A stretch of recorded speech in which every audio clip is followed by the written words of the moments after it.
राजस्थान के एक छोटे से गांव आकाशपुर में एक युवा इतिहासकार अर्जुन रहता था। उम्र लगभग 28 साल, ऊंचा कद, गेहुआ रंग और आंखों में अनोखी चमक। वो पुरातत्व और प्राचीन रहस्यों का शौकीन था। एक दिन उसे अपने दादाजी की लाइब्रेरी से एक पुराना, धूल से सना हुआ ग्रंथ मिला, नागलोक रहस्यावली। ग्रंथ के पृष्ठ फटे हुए थे, लेकिन जो शब्द स्पष्ट थे वे किसी नागमणि के अस्तित्व का संकेत दे रहे थे। एक ऐसी मणि जो असीम ऊर्जा और अमरत्व का स्रोत मानी जाती थी। ग्रंथ में लिखा था, नागों की गुफा जहां चंद्र प्रभा और काली साया मिलती है, वहीं नागमणि छुपी है। केवल वही पहुंच सकता है जो भय का सामना कर सके। अर्जुन के मन में उस रहस्य को खोजने की जिज्ञासा भड़क उठी। अर्जुन ने अपने 2 खास मित्रों को अपने मिशन में शामिल किया, रीमा जो एक पुरातत्व विशेषज्ञ थी और कबीर जो एक वन्य जीव फोटोग्राफर था। रीमा तेज दिमाग, आत्मविश्वासी और निर्भीक लड़की थी, जबकि कबीर मजाकिया और साहसी युवक था। तीनों ने मिलकर ग्रंथ में बताए संकेतों का अध्ययन किया और पाया कि चंद्रप्रभा शायद अरावली की एक पहाड़ी हो सकती है और काली साया एक गुफा या घाटी। उन्होंने राजस्थान के नागगिरी क्षेत्र की ओर प्रस्थान किया, जो कि सदियों से वीरान और रहस्यमय माना जाता था। तीनों एक पुराने जीप में बैठकर नागगिरी पहुंचे। रास्ते में ग्रामीणों ने उन्हें चेतावनी दी, उस जंगल में कोई नहीं जाता बाबूजी, वहां तो नागों का साम्राज्य है। लेकिन अर्जुन नहीं रुका। नागगिरी का जंगल घना, रहस्यमय और लगभग डरावना था। वहां अजीब सी चुप्पी थी, मानो पेड़ भी सांस रोककर खड़े हों। कबीर कैमरा लिए इधर उधर झांक रहा था, जबकि रीमा ने एक पत्थर पर बने प्राचीन नाग चित्रों की ओर इशारा किया। रात होते ही उन्हें एक पुरानी मंदिरनुमा संरचना दिखी, जो आधे हिस्से तक जंगल में समाई हुई थी।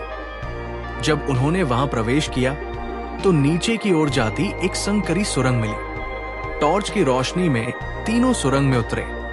सुरंग दीवारों पर नागनागिन की आकृतियां खुदी हुई थी। कुछ दूरी पर एक द्वार मिला, जिस पर संस्कृत में लिखा था, सर्प की आत्मा को शांत किए बिना नागमणि का मार्ग नहीं खुलेगा। जैसे ही अर्जुन ने द्वार को छुआ, एक जोरदार कंपन हुआ और एक छाया सामने आई, एक नागरक्षक। उस नागरक्षक का रूप भयावह था, आधा मानव आधा सर्प। आंखें चमकीली हरी, शरीर पर फन्नुमा मुकुट और गले में मणियों की माला। तुम कौन हो जो नागमणि की खोज में आया है? वो गुर्राया। अर्जुन ने साहस जुटाकर कहा, हम सच्चाई जानना चाहते हैं, मणि का दुरुपयोग नहीं। नागरक्षक ने 3 प्रश्न पूछे।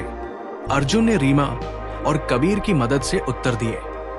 संतुष्ट होकर नागरक्षक पीछे हटा और द्वार खुला। अंदर एक भव्य गुफा थी, जिसके बीचों बीच एक पत्थर का मंच और उस पर चमचमाती नागमणि रखी थी, नीली हरे रंग की आभा छोड़ती। उसके चारों ओर एक ऊर्जा घेरी थी। जैसे ही अर्जुन ने हाथ बढ़ाया, मणि के चारों ओर एक नागमाया उठ खड़ी हुई। वो असली नागिन थी, सदियों पुरानी। उसका नाम था नागवती। नागवती बोली, जिसे अमरता चाहिए वो अपने जीवन का मोल दे, जो मणि को समझे बिना छुए उसका अंत निश्चित है। अर्जुन पीछे हटा, लेकिन तभी एक नया पात्र प्रकट हुआ, रुद्र नाम का खलनायक, जो पिछले कई वर्षों से नागमणि की तलाश कर रहा था। वो नागगिरी में ही छिपा हुआ था और अर्जुन का पीछा कर रहा था। रुद्र ने मणि को छीनने की कोशिश की, लेकिन नागवती ने उसे रोकने के लिए नागरूप धारण कर लिया। एक भीषण युद्ध छिड़ा। रीमा और कबीर ने अर्जुन की मदद की। वे मंदिर की छत से गिरी हुई पत्थरों की दीवार गिराकर रुद्र को रोकने की कोशिश करते हैं। अर्जुन ने मणि को उठाया और नागवती से कहा, मैं इसे केवल ज्ञान के लिए चाहता हूं, शक्ति के लिए नहीं। मणि की रोशनी तेज हुई और नागवती शांत हो गई। उसने कहा, तुमने प्रमाणित किया कि अभी मानव में सच्चाई बाकी है। नागमणि अब तुम्हारी नहीं, ज्ञान का स्रोत बनकर मानवता की सेवा करेगी। रुद्र अंधेरे में समा गया। मणि ने एक तीव्र प्रकाश के साथ खुद को पर्वत के गर्भ में समेट लिया। अर्जुन, रीमा और कबीर बाहर निकले। नागिरी का जंगल अब पहले जैसा डरावना नहीं था। सूरज की रोशनी पेड़ों के बीच मुस्कुरा रही थी। वे गांव लौटे और अर्जुन ने उस रहस्य पर एक ग्रंथ लिखा, नागमणि की खोज, जिसमें उसने लिखा, शक्ति की खोज में सत्य न खो जाना, वरना मणि भस्म भी कर सकती है।